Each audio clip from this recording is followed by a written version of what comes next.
오늘 우리 주시는 하나님의 말씀은 사도행전 10장 17절부터 33절까지의 말씀입니다. 사도행전 10장 17절에서 33절까지의 말씀입니다. 우리 한 목소리로 함께 봉독하십니다. 시작.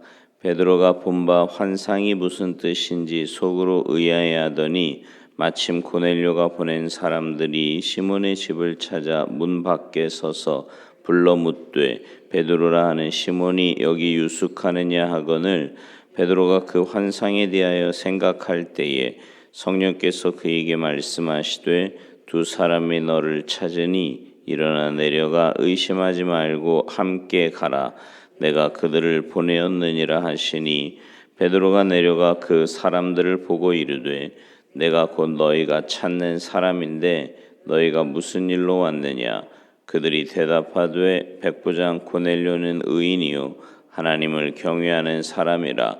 유대 온 족속이 칭찬하더니 그가 거룩한 천사의 지시를 받아 당신을 그 집으로 청하여 말을 들으려 하느니라 한데 베드로가 불러들여 유숙하게 아니라 이튿날 일어나 그들과 함께 갈새 요빠에서 온 어떤 형제들도 함께 가니라.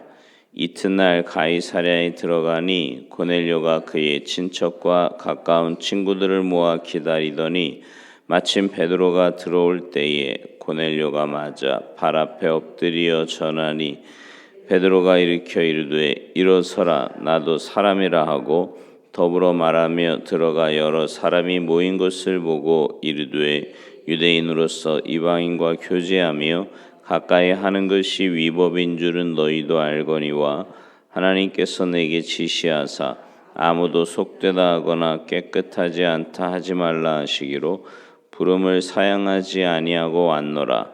묻노니 무슨 일로 나를 불렀느냐.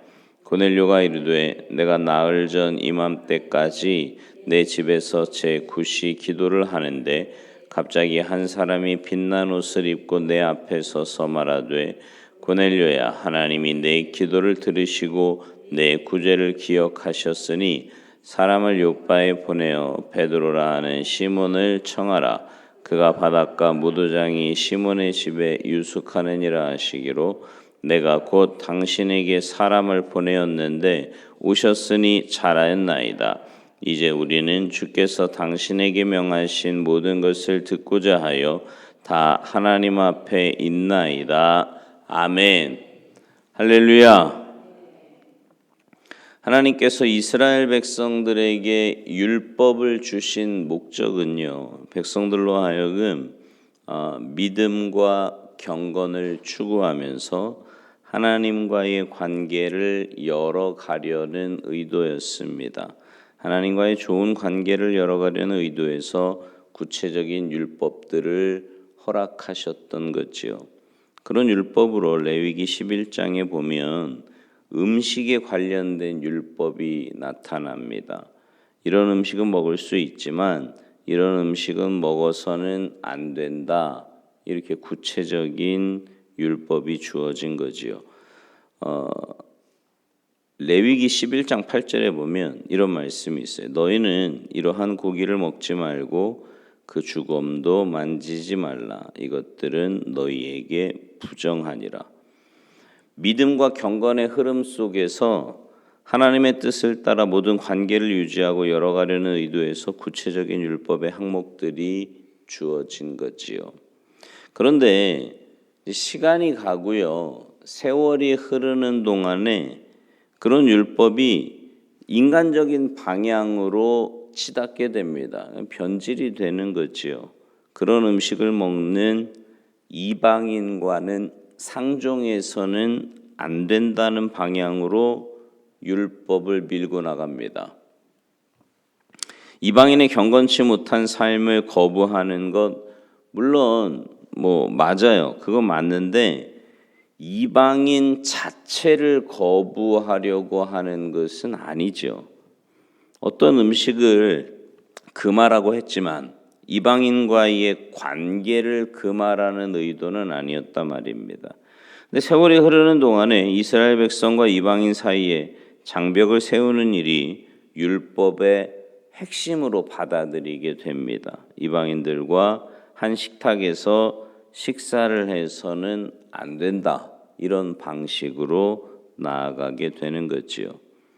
그런 시대에 세상을 찾아오셔서 십자가에 죽으신 예수 그리스도께서 부활하시고 하늘로 오르시기 전에 그 율법과 장벽에 관련된 아주 중요한 말씀을 남기십니다. 사도행전 1장 8절 우리가 잘 아는 말씀이지요.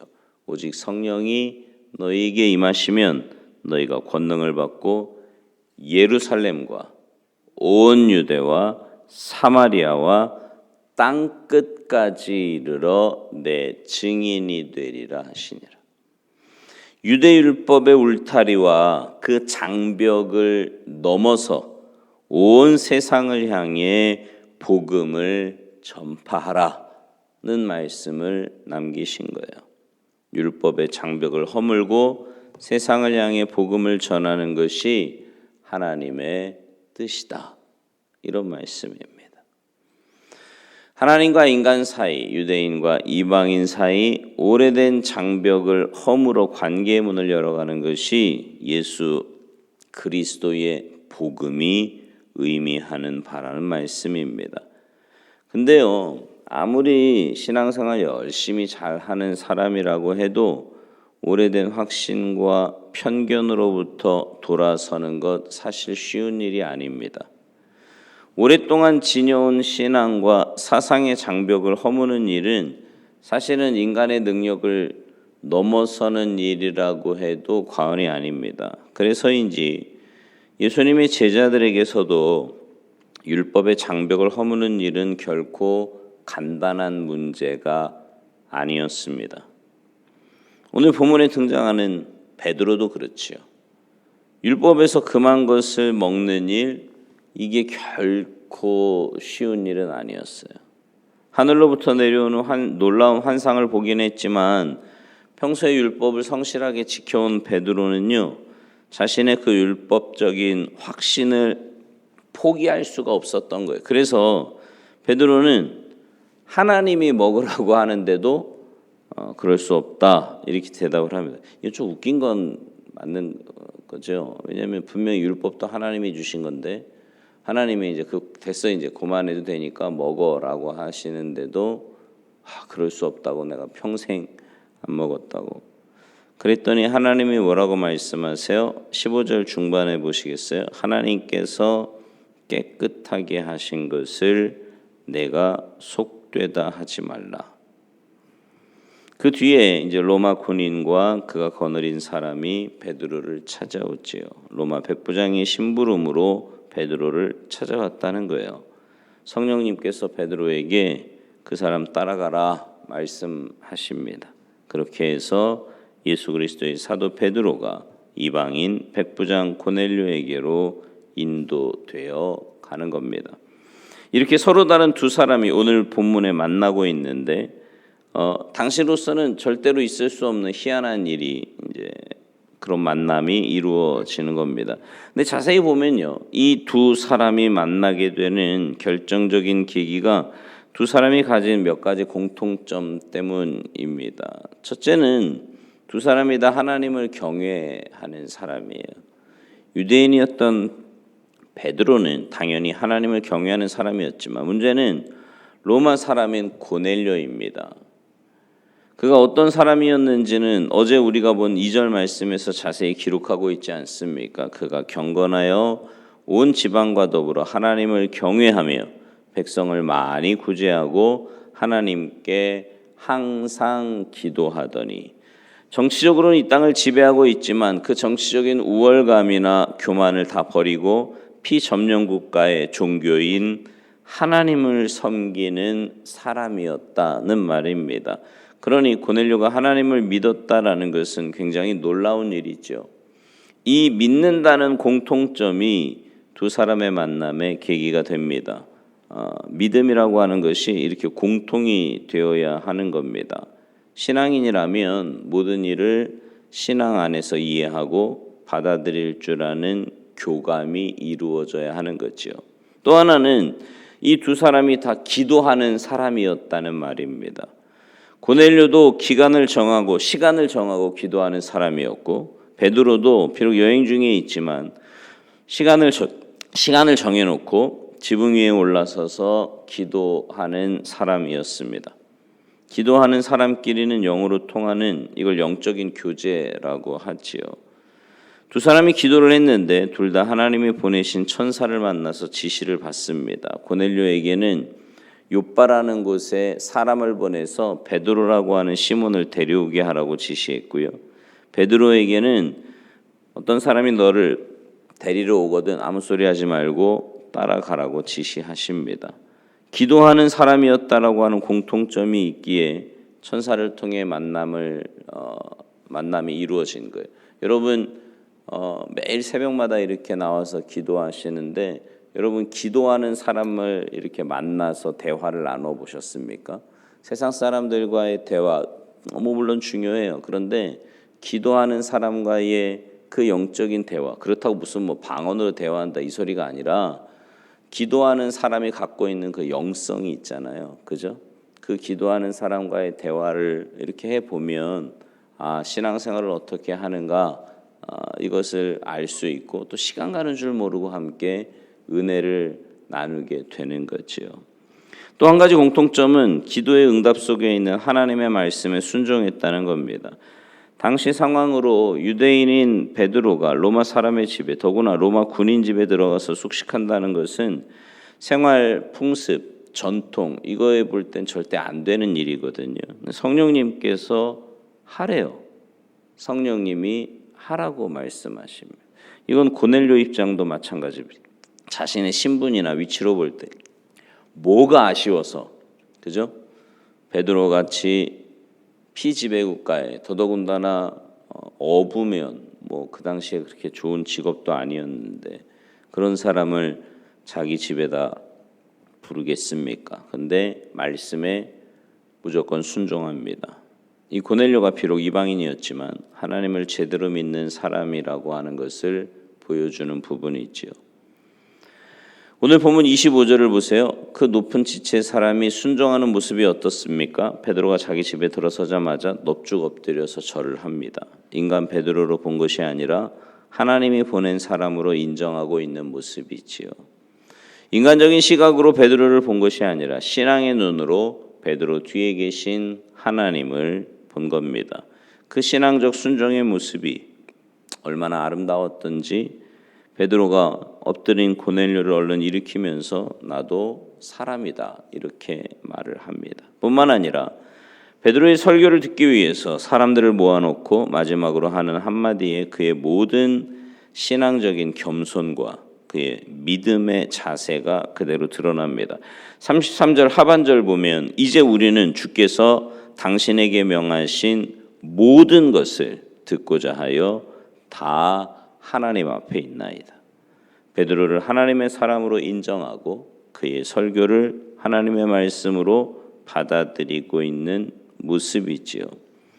여러분 신앙적인 인격이란 늘 하나님 앞에 있다고 생각하는 겁니다. 말씀을 들을 때도 기도할 때도 사람을 만날 때도 하나님 앞에서의 자기 모습을 보면서 사는 것, 그게 신앙적인 인격이라는 거지요. 사랑하는 성도 여러분, 여러분은 뭐에 매여서 살아가고 있으십니까? 그리고 어떤 삶의 모습으로 살아가고 있으신가요? 바라기는 여러분의 삶이 하나님을 올바로 경외하며 하나님의 말씀에 붙잡힌 바 되고 무엇보다 하나님 앞에서의 삶을 사시기 바라요. 오늘 고넬료를 통해서 보여준 신앙인의 모습이 굉장히 이렇게 겸손하면서도 또 올바로 하나님을 경외하는 자의 모습이 삶의 이렇게 구석구석에서 드러나지 않습니까? 하나님의 말씀을 대하는 태도나 또 주의 종을 대하는 태도나 또 사람과의 관계나 여러 가지의 모습을 볼 때 신앙인으로서 가져야 될 모습을 잘 보여주고 있단 말이죠. 그런 신앙인의 모습이 여러분의 삶에 있기를 바라고요. 그래서 여러분의 신앙생활이 하나님이 인정하시고 또 하나님이 기뻐하시고 많은 사람들에게 선한 영향력을 끼치는 참된 신앙인의 모습 갖고 살아가시기를 주님의 이름으로 축원합니다. 기도하시겠습니다. 하나님, 우리에게 믿음을 주시고 신앙인으로 부르셔서 신앙 생활을 하며 살아가게 하시니 감사를 드립니다. 우리의 말이, 우리의 생각이, 우리의 행동이 하나님 앞에서 하는 것임을 늘 기억하게 하셔서 더 이상 내가 주인된 또 내 감정대로 경험대로 살아가는 어리석은 인생이 아니라 하나님의 말씀의 원리대로 또 믿음으로 순종하며 살아가는 우리의 삶이 되도록 주님 도와주셔서 매일매일 매 순간순간이 하나님이 인정하시는 참된 그리스도인의 모습으로 살아갈 수 있도록 주님 도우시고 은혜 내려 주시옵소서. 그래서 우리가 가는 곳마다 우리가 만나는 사람마다 하나님의 그 말씀으로 은혜로 선한 영향력 끼치며 살아가는 하나님 살아계심을 증거하며 살아가는 복된 인생들 다 되도록 은혜 내려 주시옵소서. 감사드리며 예수님의 이름으로 축복하며 기도하옵나이다. 아멘.